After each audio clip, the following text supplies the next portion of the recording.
Welcome to Smart Women Talk. This is your host, Katana Abbott.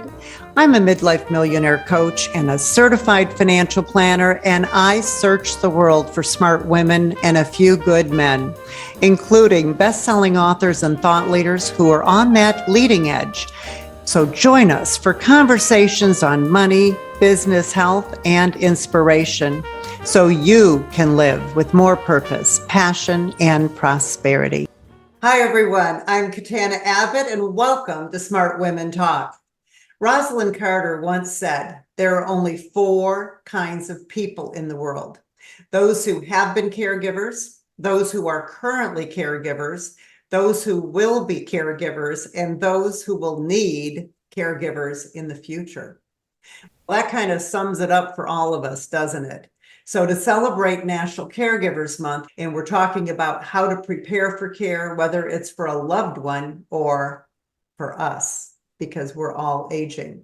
So today I have invited care consultant Becky Eizen to join us, and we're going to be talking about the actual cost of long-term care and the different types of care that are available for us and our parents, and then innovative ways to pay for it, whether that means staying in the home or moving into some kind of facility.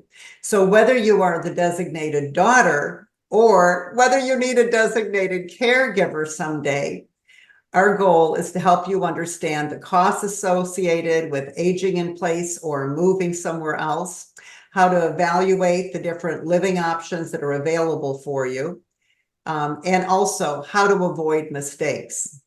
And that's mistakes for either our loved ones or ourselves as we age. That's very important. So Becky, thank you so much for coming to the show to talk about this. I am so excited to be here. Thank you for having me. And I just hope that our audience will just walk away with a wonderful knowledge of what do I do now and how do I help my loved one, or how do I help myself as we navigate this. Sometimes it's uncharted territory. Many times it's uncharted territory and we're lost. So thank you for having me. Oh, absolutely. And I always say planning is key, and you can never plan too early. I planned for my parents. They came to me 14 years prior to the caregiving triggering event, as I call it. So we had 14 years of planning, everything in place. And guess what, Becky? It was still a traumatic event. 100%. You can plan and then sometimes you have to pivot, right? You have to change directions because other things might happen. But the benefit of planning in advance is all the document and meetings and transfers and trusts and long-term care, all that was in place. But the event itself was traumatic. But because that was in place, we were able to focus on their quality of life and their quality of care. Yes, the more you plan, a lot of times when I work with my clients, I will ask who's in charge. What are the plans? What are the wishes? And many times people haven't thought about that. We get on I like to call it our little hamster wheel, and we go about our daily lives just waiting. And it's not a matter of if, but when. And 100%, the more you plan, the better the outcome, and the more you're able to be present with your loved ones as we go through this journey together. Yes, that was really key. I wanted you to share a little bit about what it is you do, how you came into this business. So we say that God has plans in our lives and planting little seeds, and we go to school for different things, and then we come out on the other end and we're doing something that we may not have thought we were going to do. So a little bit about me. I grew up in New Orleans. I'm a proud native of New Orleans. I now live in Michigan. I've been married for 28 years and have 3 boys who I adore and a husband. My husband and I both are givers. We are what I like to say in service to others. I think that's one of the things that attracted me to him, and vice versa.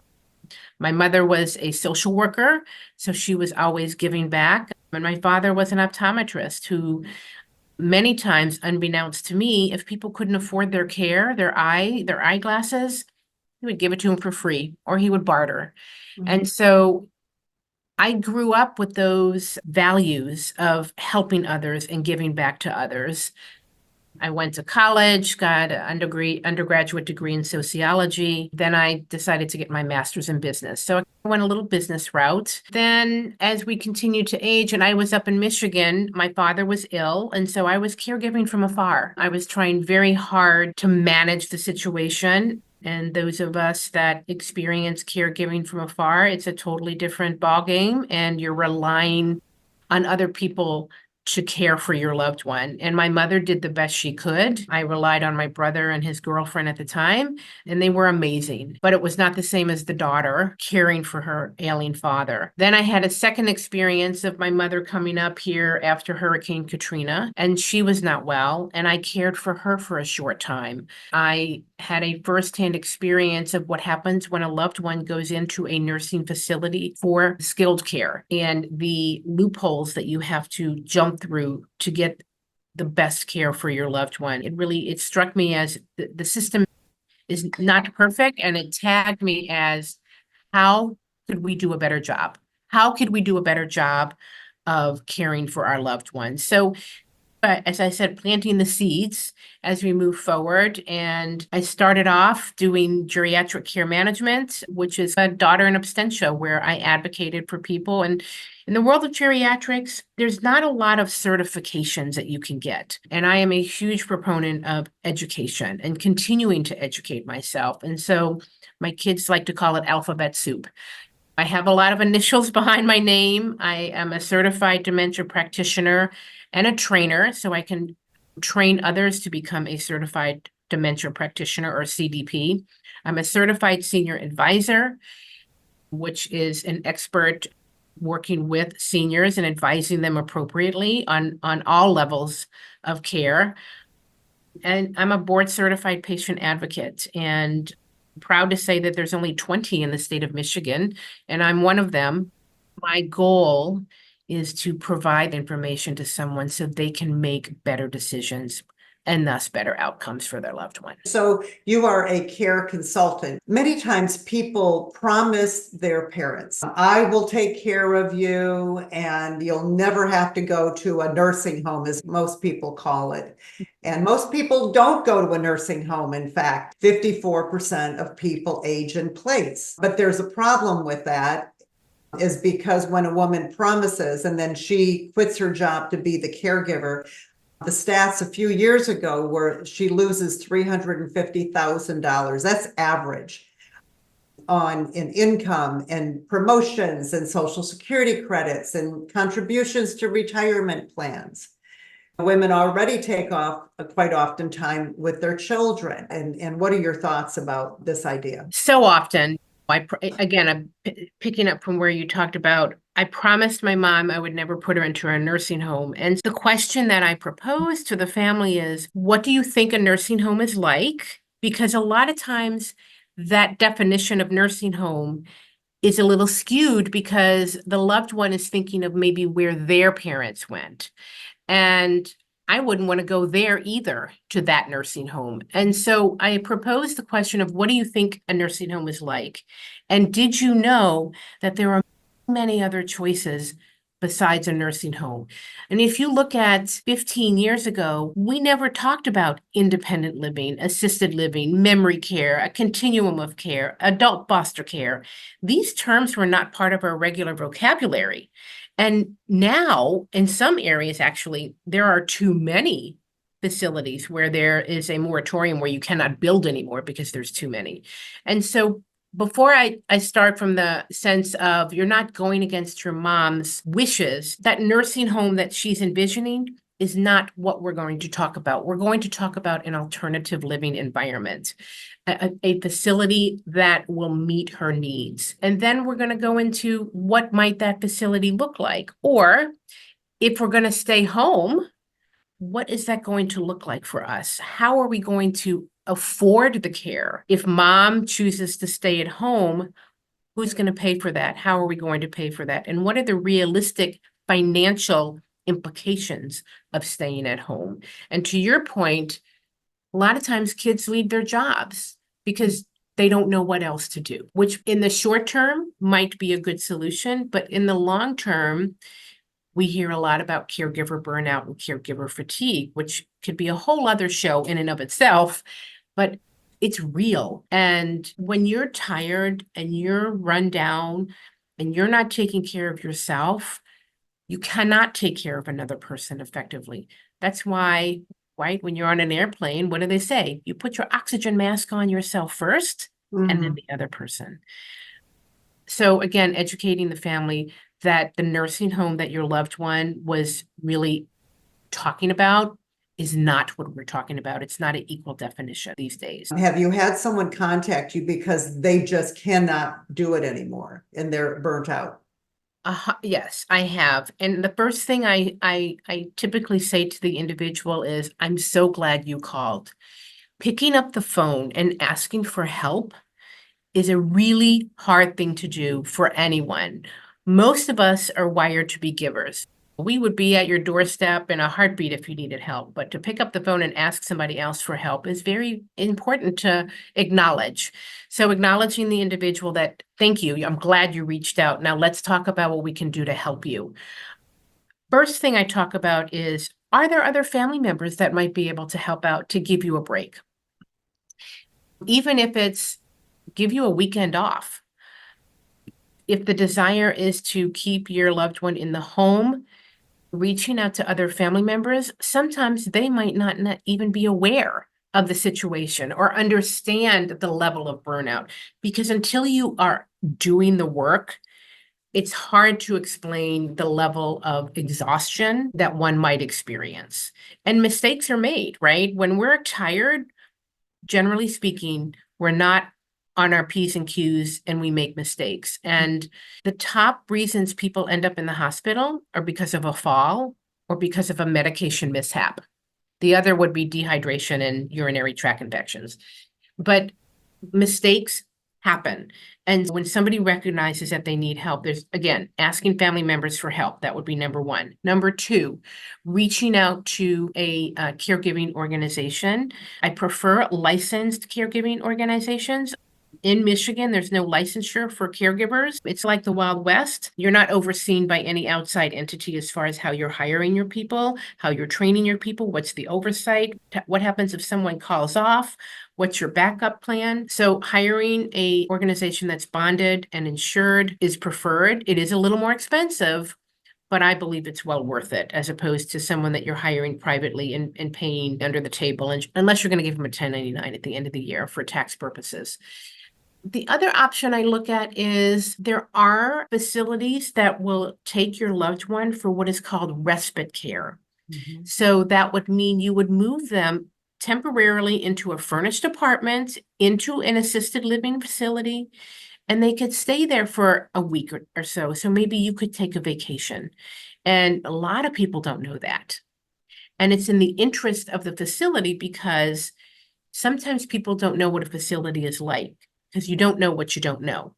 And so once they maybe get a feel for what it's like to live in an assisted living environment or independent living environment, and we can talk about the different environments that one could live in, you might find out you might like it, because it's scary to move. It's scary to move at any age, but if you try it out on a respite or a short-term basis, people find out, wow, I really do like this. And the socialization part of it is huge.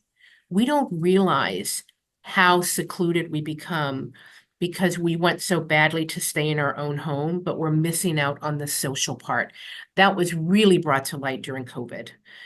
The importance of being social with other humans, with other individuals, very important, and not something that we look at so often. The scenario is doctor wants to discharge mom and send her to rehab. So rehab is always my first choice. And then I get the question of what's the best rehab? And the best rehab might not be the rehab that's 5 minutes away. It might be the rehab that's 35 minutes away. And so I tell people it's worth the drive. You're there to get better. And then you're there to move on to your next place, if that's going home or if that's going to an alternate place. The minute your loved one is hospitalized, we start planning for what's next, because they're going to get them out of the hospital as quickly as possible. They're going to send them to rehab, and then they're going to get them out of rehab as soon as possible. You might stay there the full 20 days that are paid for. But just because you have 20 days of Medicare that'll pay for rehab does not mean you're going to be there for the 20 days. Those days are not guaranteed. They're dependent upon your progress as it relates to the goals that the physical therapy, occupational, and speech, if you're getting all three, have set out for you. So if you meet your goals in 2 weeks, you're out of there. They're not going to keep you the whole 20 days just because you have the 20 days, because Medicare won't pay if you've met your goals. Yeah. And so once they get to the hospital, you start planning for rehab. When they get into rehab, you start planning for what's next, because they don't have to give you a week's notice that your loved one is going to be discharged in a week. I've talked to people in the morning, and I will have said to them, just be aware, you could get that call this afternoon. And sure enough, they got the call that their loved one is being discharged tomorrow. They're recommending 24-hour care, and now we're scrambling. Or they're recommending going to an assisted living, and now we're scrambling. Mhm. There's a lot of pieces to the puzzle that have to be put into place before you can move to whether it's home or somewhere else. So that's the discussion I have, is we start planning now. I've placed people in a facility within 24 hours, which is not ideal, because that doesn't give the family a chance to look at different places. Sometimes it's about what's available. Maybe you want to go to place A and they don't have availability, so we go to place B. Again, that planning piece is so critical. If you're lucky enough to be working with someone, it's a blessing, because now we can do things on our own time frame, and we're not behind the 8 ball and making decisions quickly that aren't always the best decision. You just mentioned something. You talked about Medicare and 20 days. A lot of people, and I've seen the stats on this, believe that Medicare is going to pay for long-term care. And then there is another government program, Medicaid. Correct. And that does have some benefits. But then the other thing we need to talk about and share with people is the idea of skilled care and non-skilled care, custodial care. So it's this little box here that you've got these different government programs, then you've got the different things that they'll cover. So can you share some of that? Basically, what is the difference between Medicare and Medicaid, and what do they cover? I just want to read from the National Council of Aging. There's a myth that Social Security and Medicare miraculously take care of all of people's needs in older age. The reality is they don't, and far too many people are one crisis away from economic insecurity. That sums it up right there. Medicare will pay for, I like to say, task-driven entities.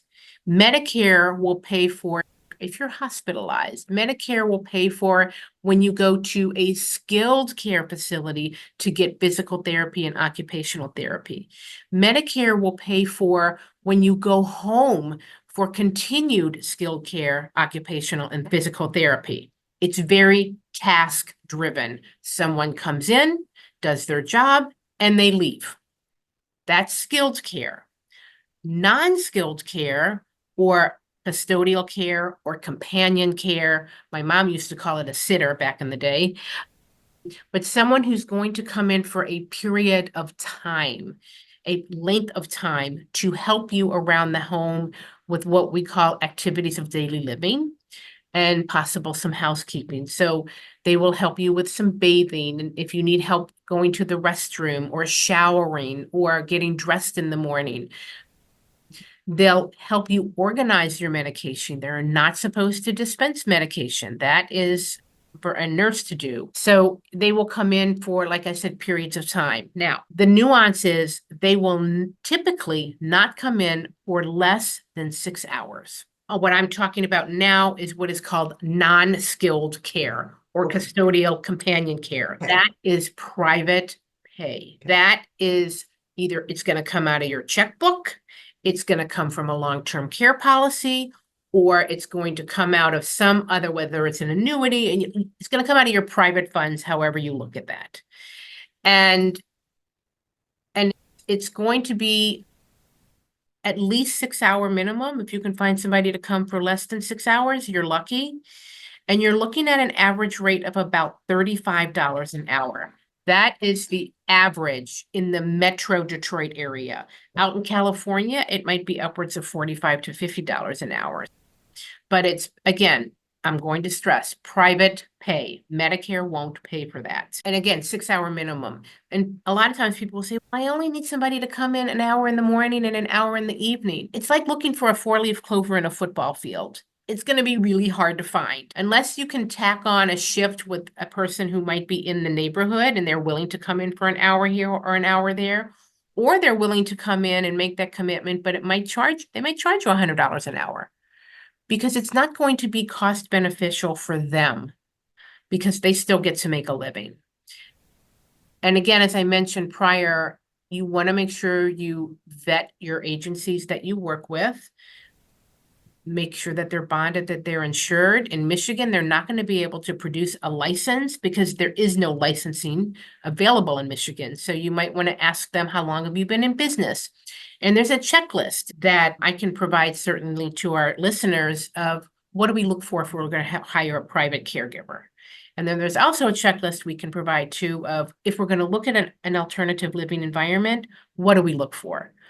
Because again, it's a discussion to be had as far as what's going to be the best living environment. But I want to circle back. I go down little tangents of that private caregiver coming in. Again, 6 hours is usually the minimum. Private caregivers typically like a 12-hour shift. That's ideal for them. They can meet your needs wherever they are. But again, it's going to be private pay. Now, you mentioned Medicaid. Medicaid is a government program that you qualify for based upon your finances or lack thereof. And so there are income qualifiers for Medicaid support. I always advocate to work with someone who is a professional in Medicaid planning, working with an elder law attorney, working with a financial planner, so that you can properly look at if Medicaid is something that is appropriate for your loved one. And that is a really high level of expertise because you can't walk into a facility and say, I can't afford to pay for my mom's care and they need to be on Medicaid. It just doesn't work that way. There's a whole process behind applying and being approved for Medicaid coverage. And then Medicaid coverage will only pay for a portion of care in the home unless you're in that nursing home, very similar to what maybe your parents may have envisioned, where you're in a Medicaid facility and it's a shared room with someone and they basically take all of the money that income that you have and leave you $60 for incidentals. But that's a whole other conversation on what that might look like down the road. But Medicaid is really meant for the indigent and for people who don't have the financial means of care. So I hope that helps our listeners understand the difference between Medicare, which is a government program for insurance purposes, and long-term care as it means to hospitalization and so forth. But it's not going to pay for someone to come stay in the home with your loved one for periods of time. What are your thoughts on insurance, like long-term care policies? I am a huge fan of long-term care policies. Years ago, it was like a one-size-fits-all. You bought a policy. If you used it, wonderful. And if you didn't use it, there goes that money that you've paid all those years. It happened with my own mother. I didn't even get a chance to put in a claim, and she passed away. What I would say to folks that have a long-term care policy, and I ask all of my clients, do you have a long-term care policy? And a lot of times they don't even know what I'm talking about.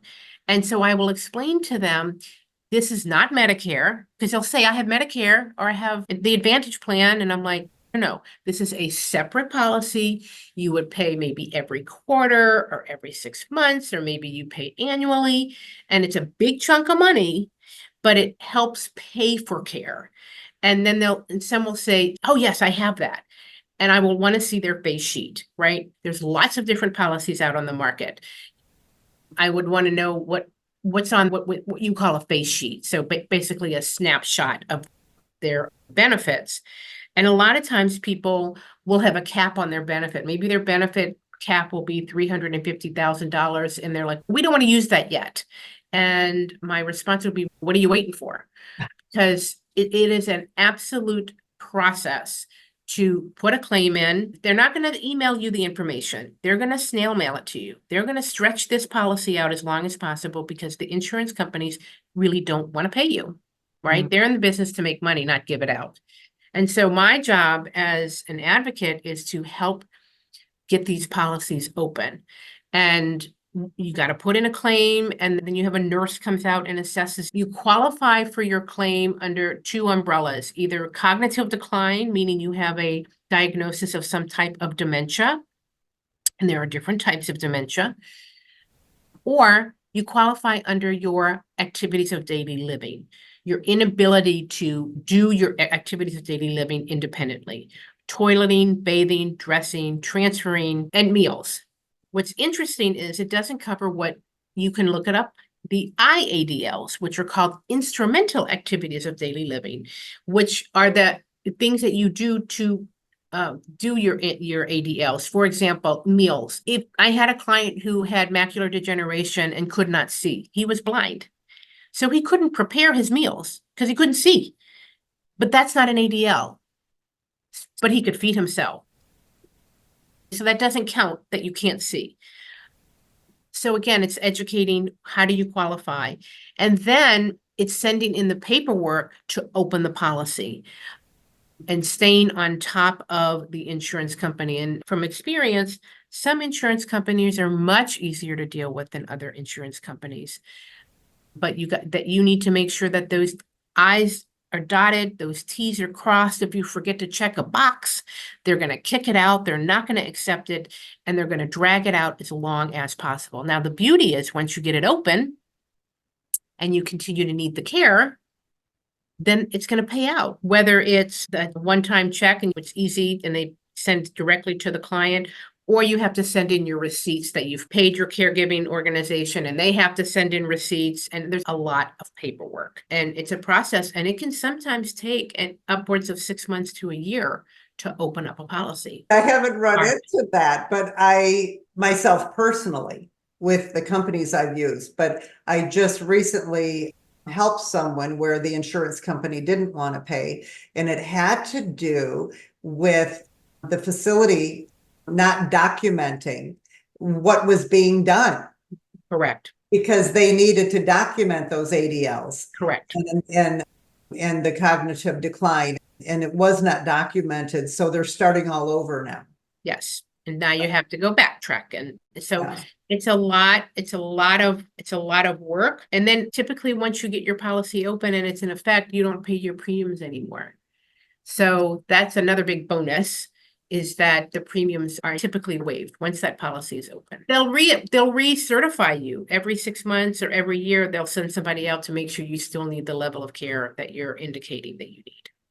Yeah. And once you get it, don't let it lapse. And don't let it lapse. But I do want to go back. I have a long-term care policy, and for our listeners, I'm 58. I got my policy at 56. I agree with getting a policy as early as possible and working with a professional who can sit down and explain to you the benefits of the different types of policies that are out in the marketplace, because there are different policies and not everything is good for everybody. So figuring out if you're married, again, the policies that will cover a couple. My husband has a policy too, but ours is not a couple policy. Ours are separate.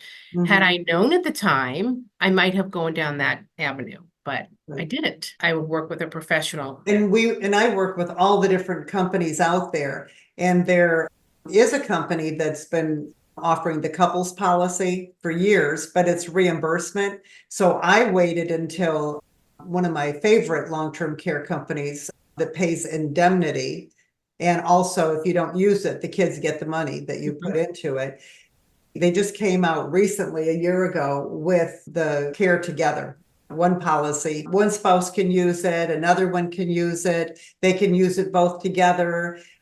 And again, if neither of them need it, the money that they paid in goes to the kids. It's really great that there's programs like that, but you have to have someone, like you said, that will research and can look at all the plans, and they're not captive to one company, because each person's situation is unique. And then one company may not insure you, but another one will. That's the other thing. So I know we're at the end of our time together, and I want to talk about this whole idea of family dynamics. And again, why it's so important to plan, because if you don't do that planning, get everything documented, you can have family fights. I want you to close with how planning in advance can help. I think that's so important. So as a patient advocate and as a care manager, I like to advise families to bring in an independent person from the outside, a geriatric care manager, to come in and speak with the family.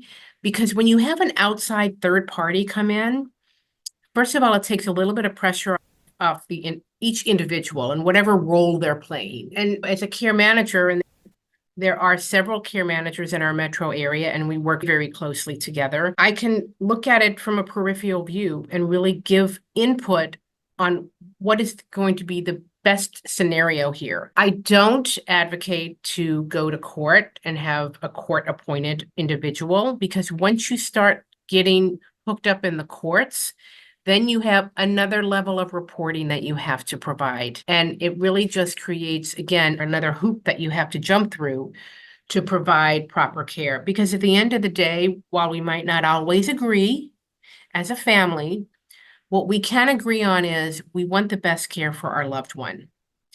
And if you have the plans in place of what their wishes are, how they want their wishes to be executed, who they want to do that, then it makes the situation so much more, I'm going to say, enjoyable, in the sense that they can be the spouse, or they can be the child or the grandchild, and really relish, listen, we're on this earth for whatever period of time we're here. No one has that crystal ball. And I want people to have valuable quality time together and not be fighting over some of the nuances, because at the end of the day, again, we want to make sure that your loved one, who is our focus point, gets the level of care that they deserve.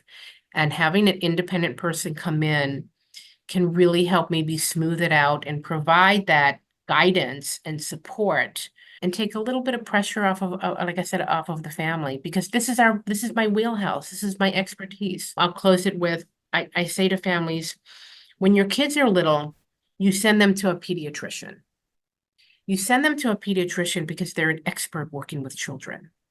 We get older, we want to work with someone who is an expert in geriatrics, an expert in working with older adults. And so that's where the value of working with a geriatric case manager comes into play, and a third party whose only interest is the best outcome. So I hope that sums it up for our listeners. There's so much to talk about, and I would reach out to a professional when you're struggling. Pick up the phone. I'm happy to have a conversation with anyone. There's no charge. It's a free consultation. I'll talk to you, and at least if I'm not a good fit, then at least I can give you some guidance on where to go. You're very generous with your time, I will say that. But again, when people contact either of us, we always have a team and we can refer them to people. Danielle referred me to you. Mm-hmm. That's how that works. So why don't you give out your website so people can go to your website and they'll be able to contact you from there. Is that right? Sure. I can do two. I'll give you my website and I'll give you my phone number. But my website is eizenconsultinggroup.com. And my last name is spelled with a Z. So it's EIZEN consultinggroup.com. And my phone number is 248-752-4389. You could call me, you can text me. I'll do my best to call you back within 24 hours. But again, I really hope that the listeners got a little nugget of information to help them make good decisions for their family members. Oh, no, I'm sure everyone has. Thank you so much, Becky, for being here. My pleasure. Thank you. Okay. And everyone, if you enjoy these shows, please share them with your friends and loved ones. And you can send them to joinsmartwomen.com. They'll get the monthly newsletter. They will also be invited to all of our shows and have access to our experts and know who's coming up. We have Joy Laverde on our next show. She's going to talk about, to us baby boomers, how to plan for aging and caregiving. Her book is called Who will take care of me when I'm old? So you're not going to want to miss that one either. So until our next show, go out and live with more purpose, passion, and prosperity. Smart Women Talk is brought to you by Smart Women's Empowerment, a 501c3 nonprofit project of United Charitable. Music by Bill Lucas from his album When It Rains. Available on Apple Music and Spotify. Catch us wherever you listen to your favorite podcast, and be sure to join our free community at joinsmartwomen.com to access all our free Smart Women resources.